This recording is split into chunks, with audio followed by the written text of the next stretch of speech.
போகும்போது நம்ம உருவமா இருந்தாரு, உள்ள போனாரு, சிவபெருமான் விடல, யாரும் தெரியல, அப்ப கோவத்துல கழுத்து வெட்டிட்டாரு அப்படின்னு ஒரு வரலாறு.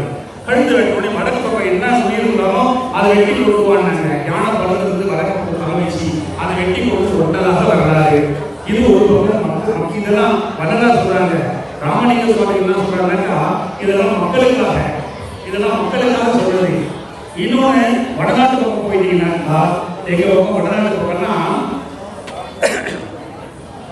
வடநாட்டு பக்கம் பார்த்தீங்கன்னாக்கா இந்த விநாயகரை வந்து பார்வதியை பிடிக்கும் பொழுது அந்த பருவத்தில் யாருடைய தலையை வெட்டி கொண்டு ஒன்றதாக வர்றாரு.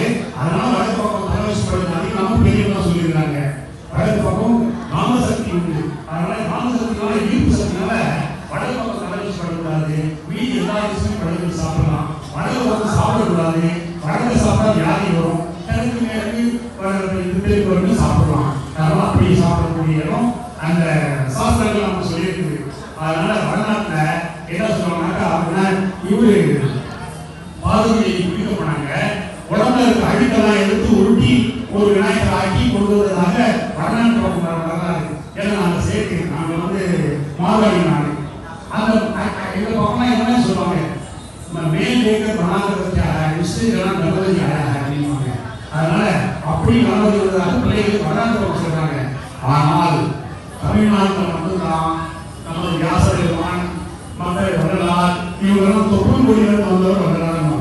தொப்புள் கொடி சம்பந்தம் உள்ளவங்க குழந்தை பிறக்கும்போது பாருங்க தொப்புள் கொடியோட பிறந்தோம். தொப்புள் கொடினா குழந்தை வரலாறு உள்ள வரலாறு. ஏன்னா இருட்டறையில தனக்கையே கடவுள் காப்பாற்றார். எப்படி காப்பாற்றுறாரு?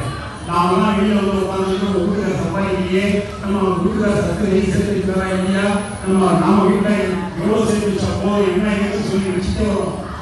அதனால சேர்த்து வைக்கிறது ஓரளவுக்கு போதும். ஆனா தர்மதாயிகள் பண்ணிக்கிட்டே போகணும். சரி நான் சொன்னேன் இந்த மாதிரி நீங்க சாப்பாடு எல்லாரும் வீட்டுல தான் கொடுக்குவாங்க. ரெண்டு சுண்டல் போட்டா போதும், யாராவது கொடுக்கட்ட 10 கொடுக்கட்ட இப்படி எல்லாரும் கொடுக்குவாங்கன்னு சொன்னேன். சரி ஆண்டு பார்த்தீங்கன்னாக்கா ஒவ்வொன்றும் நிறைய இருந்தது. அந்த பணியில பூரா சாப்பாடு தான் இருந்தது. இந்த ஆண்டு அவ்வளவு இல்லை. என்ன காரணம் தெரியல. ஏன்னா ஆத்துக்குள்ள அளவுக்கானாலும் சோத்துக்குள்ள நான் சொல்றேன், சோறு தான் கடவுள். அதனால உங்களுடைய திருவடிகளை அணுகி வைக்கிறேன். யாராவது சோறு போடுது. ரெண்டாவது எந்த வகையிலும் கொண்டாடுறீங்க. இது ரெண்டு மட்டும் தான் நம்ம விநாயகருடைய திருவிழை நம்ம செய்யக்கூடிய அறிக்கை. அதனால அப்படிப்பட்ட விநாயகர் தொப்புள் கொடியில சேர்ந்தவர். அந்த விநாயகரை நீங்க விலை ரொம்ப எளிமையா வந்துருவாங்க. சாணியில குடிச்சு வச்சா வந்துருவார், மஞ்சள் குடிச்சு வச்சா வந்துருவார், கண்கள் வரப்போது விழா களிமண்ணை குடிச்சு வச்சா வந்துருவார். அவ்வளவு எளிமையா வரக்கூடியவர். ஆத்துல இருப்பாரு, குட்டையில இருப்பாரு, குளத்துல இருப்பாரு. இப்படி எங்க வச்சாலும் விநாயகர் உடனே அளவு புரிஞ்சுப்பாரு. நீங்க உண்ணாவுக்காக பிரதிஷ்டை பண்ண தேவை. சாதாரண ஒரு நம்ம அனுபவத்தில் எடுத்துக்கொண்டாலே விநாயகர் காட்சி கொடுக்குவாங்க. அப்படிப்பட்ட எளிய விநாயகர் நமக்கு இந்த அமர்ந்திருக்கிறார். இந்த இடத்துல நீ வந்திருக்கிறதுனா இன்னைக்கு பெரிய புண்ணியம், பெரும்பாகியம். இந்த ஆன்மா கடவுள் வந்து ஆன்மா என்ன பார்க்க மாட்டார், ஈயருக்கு சொன்னார்தான் ஆன்மா தான் பார்ப்பார். அதனால அப்படிப்பட்ட ஆன்மாவை பார்க்கக்கூடிய கடவுள் இந்த அப்படி இருக்கிறார். அதனாலதான் இந்த விநாயகர் வந்தாங்கன்னாக்கா கைத்தாலும் நிறைகளை பார்க்கிறார் அப்படின்னாரு. அவர்கிட்ட போய் நான் ஒரு கல்யாணத்துக்கு போகிறோம், ஒரு பொண்ணை பார்க்குறோம், அந்த பொண்ணு அழகாக இருக்குது, புதுசா இல்லைன்னு போய் கேட்கும்போது அந்த நாளில் காயா பழமான்னு கேட்பாங்க. போன காரியம் காயா பழமான பழம்னாக்கா ஆமாம் பொண்ணு பிடிச்சிருக்கு முடிச்சு, காய்னாக்கா அந்த பொண்ணு பிடிக்கிற நகை 10 பொண்ணு கம்மியாக போடுறாங்க, வாங்க கொடுப்பாங்க, காய் கொடுப்பாங்க. ஆனால் இந்த விநாயகர் கையில் பாருங்க, மேலே நிற்கிற விநாயகர் பழம் கைத்தாலும் நிறைகளை நீங்கள் விநாயகரை என்ன கேட்டாலும் கிடைச்சோம். அதனால அப்படிப்பட்ட கைத்தாலி விநாயகர் அப்பம் உழவு.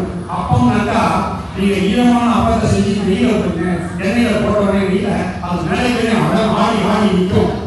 அப்ப ஆடி ஆடி அடக்கும் பொழுது நாமும் உள்ள இருக்கிற எண்ணெய் 4 என்ன புறம் அடைந்ததுக்கு அப்புறம் அது அப்படியே கம்முன்னு அடைக்கும்.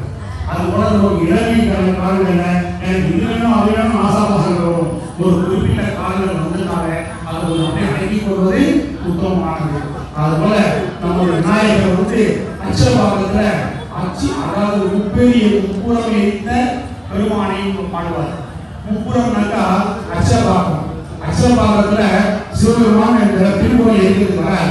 அப்படி வரும்பொழுது விநாயகரை வணங்காமே வந்துடுறார். அப்படி விநாயகரை வணங்காமே வரும்பொழுது சென்னைக்கு அருகாமையில மேல்மருவத்தூர் இந்தாண்ட நடுவில் அச்சரப்பாக்கம் ஒரு ஊர். அந்த அச்சி ஒழிஞ்சதுனால விநாயகர் சிவபெருமான் ஏறி வந்து அச்சி ஒழிஞ்சு போச்சு ரதம். அந்த ரதம் அச்சி ஒழிஞ்சதுனால அச்சி அருள்பாக்கம் அச்சரப்பாக்கம் பேர். அந்த ஊர்ல நம்ம ஐயா அச்சரப்பாக்கம் சேர்த்தாங்க அங்க வந்துருக்காங்க. அதனால அந்த ஊர்கள்ல நீங்க போய் பிரச்சனை பண்ணணும். அதுக்காக சொல்றேன். அப்படி அச்சரப்பாக்கம் விநாயகருடைய அச்சி திருப்பி விநாயகர் அங்காரு. அங்க நந்தி தேவன் தான் தர்மம். சிவபெருமான் மாடுமாரி ஏறி உட்கார்ல, காலமாடமாரி ஏறி உட்கார்ல. அவர் தர்மம் விளையிட்டு நாம செய்யக்கூடிய தர்மம் மாடு வழியில் நிற்கும். அந்த மாடு கோல் கொடுத்தா அந்த இடம் இருக்குது. யார் சிவபெருமானுடைய இலையை கோல் கொடுத்து இருக்குது. அப்படிப்பட்ட இவர் அந்த சிவபெருமான், அப்படிப்பட்ட விநாயகர் பெருமான நாம் அணுகிறோம்.